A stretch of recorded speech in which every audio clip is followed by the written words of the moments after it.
नमस्कार, आप देख रहे हैं बीके टाइम्स में भारती जैन आपके साथ। राजस्थान की राजनीति में कांग्रेस की पार्टी मीटिंग होती है तो गुटबाजी की तस्वीरें हमेशा सामने आती।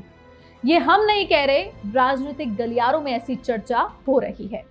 एक बार फिर से कांग्रेस कार्यालय में हुए विशाल कार्यकर्ता संवाद में चुनावी हार के बाद पार्टी के भीतर दबी नाराजगी सार्वजनिक मंच तक पहुंच गई। कोई अपनी हार के लिए पार्टी के ही नेताओं को जिम्मेदार बता रहा है तो कोई राजस्थान कांग्रेस के असली नेतृत्व को लेकर अलग अलग दावे कर रहा है। ऐसे में बड़ा सवाल यही है कि क्या कांग्रेस आज भी गुटबाजी से बाहर नहीं निकल पाई? जयपुर में आयोजित कांग्रेस कार्यकर्ता संवाद कार्यक्रम में कई नेताओं ने खुलकर अपनी बात रखी।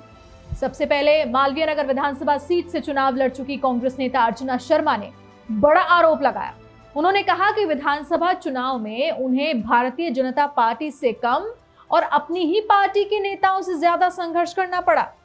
उनके मुताबिक चुनाव से करीब 6 महीने पहले ही उनके खिलाफ साजिश शुरू हो गई थी, जिसका सीधा असर चुनाव परिणाम पर पड़ा।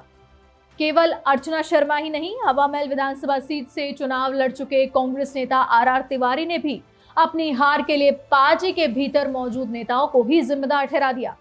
उन्होंने कहा कि उन्हें विपक्ष ने नहीं बल्कि कांग्रेस के अंदर बैठे जयचंदों ने हराया है। तिवारी ने यहां तक कहा कि कांग्रेस कई बार बीजेपी से नहीं बल्कि अपने ही बागियों की वजह से चुनाव हारती रही है। इसी बीच राजस्थान कांग्रेस के नेतृत्व को लेकर भी नया विवाद खड़ा हो गया। पूर्व मंत्री शांति धारीवाल ने कहा कि कांग्रेस का सबसे बड़ा चेहरा और असली नेतृत्व राजस्थान में तो अशोक गहलोत है।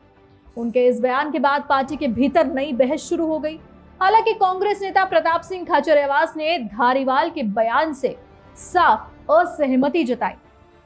उन्होंने कहा कि कांग्रेस का राष्ट्रीय नेतृत्व केवल राहुल गांधी हैं और पार्टी में सबसे ऊपर वही हैं। वहीं दूसरी ओर आर तिवारी ने धारीवाल के बयान का खुलकर समर्थन किया और कहा कि अखिल भारतीय कांग्रेस कमेटी का राष्ट्रीय नेतृत्व अपनी जगह है, लेकिन राजस्थान की राजनीति में अशोक गहलोत का कद सबसे ऊंचा है। तिवारी ने यह तक दावा किया कि प्रदेश की जनता आज भी गहलोत को मुख्यमंत्री के रूप में देखना चाहती है।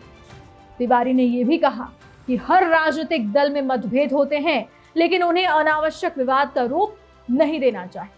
हालांकि उनके बयान ने यह साफ कर दिया कि कांग्रेस के भीतर नेतृत्व को लेकर अलग अलग धाराएं अब खुलकर सामने आने लगी हैं। इन बयानों ने एक बार फिर से राजस्थान कांग्रेस की अंदरूनी राजनीति को चर्चा के केंद्र में ला दिया है।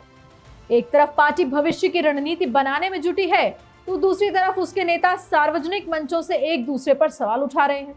ऐसे में ये सवाल और भी बड़ा हो जाता है कि क्या कांग्रेस की सबसे बड़ी चुनौती बीजेपी है या फिर उसकी अपनी ही गुटबाजी? आने वाले समय में पार्टी का शीर्ष नेतृत्व इन मतभेदों को किस तरह से संभालता है, ये राजस्थान की राजनीति के लिए भी अहम होगा, क्योंकि अगर अंदरूनी खींचतान इसी तरह जारी रही तो उसका असर सिर्फ संगठन पर नहीं बल्कि आने वाले चुनावी समीकरणों पर भी पड़ सकता है।